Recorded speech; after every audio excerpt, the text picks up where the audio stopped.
Iran और America के बीच शांति समझौते को लेकर बनी उम्मीदें कमजोर पड़ती दिखाई दे रही हैं। जून में दोनों देशों के बीच एक समझौता हुआ था, लेकिन उसकी समय सीमा अब खत्म हो चुकी है और सिचुएशन एज इट इज बनी हुई है। कोई सोल्यूशन नहीं निकला, लेकिन ईरान और अमेरिका की तरफ से बयानबाजी जरूर शुरू हो गई है। नमस्कार, आप देख रहे हैं न्यूज़ 18 का डिजिटल प्लेटफॉर्म और मैं हूं आपके साथ पल्लवी त्रिपाठी।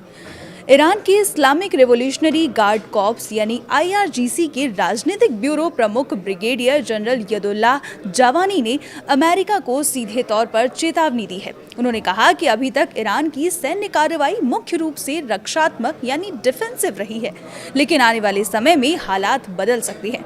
उन्होंने विरोधियों को किसी भी संभावित रणनीतिक सरप्राइज के लिए तैयार रहने को कहा है।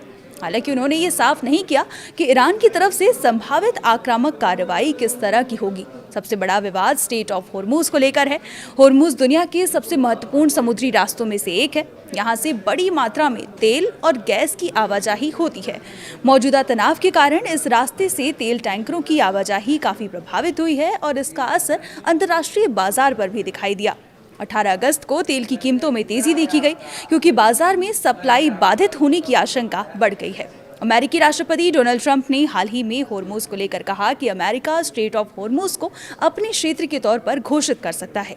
हालांकि बाद में व्हाइट हाउस की तरफ से इस बयान को लेकर अलग स्पष्टीकरण दिया गया, लेकिन ईरान ने इसे गंभीरता से लिया। तेहरान का कहना है कि होर्मुज को लेकर किसी भी फैसले में ईरान की भूमिका को नजरअंदाज नहीं किया जा सकता। ईरान ने अब होर्मुज के आसपास अपनी सुरक्षा व्यवस्था भी मजबूत कर दी है।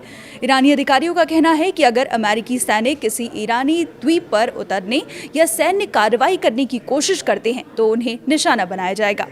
ईरानी सैन्य अधिकारियों की चेतावनियां केवल अमेरिकी सैनिकों तक सीमित नहीं हैं।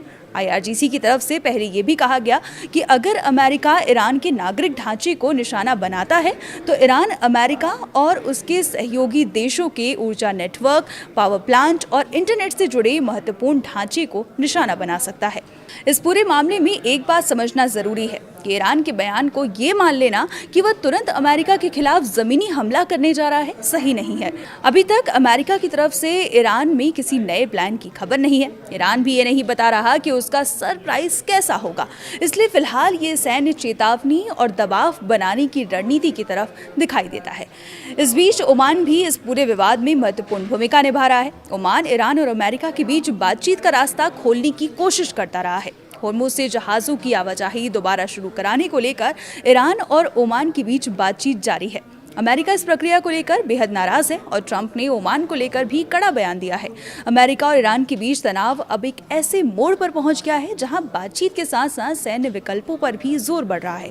अगर ईरान अमेरिका में कूटनीतिक बातचीत दोबारा शुरू नहीं होती और होर्मुज को लेकर कोई रास्ता नहीं निकलता तो तनाव और बढ़ने का खतरा है।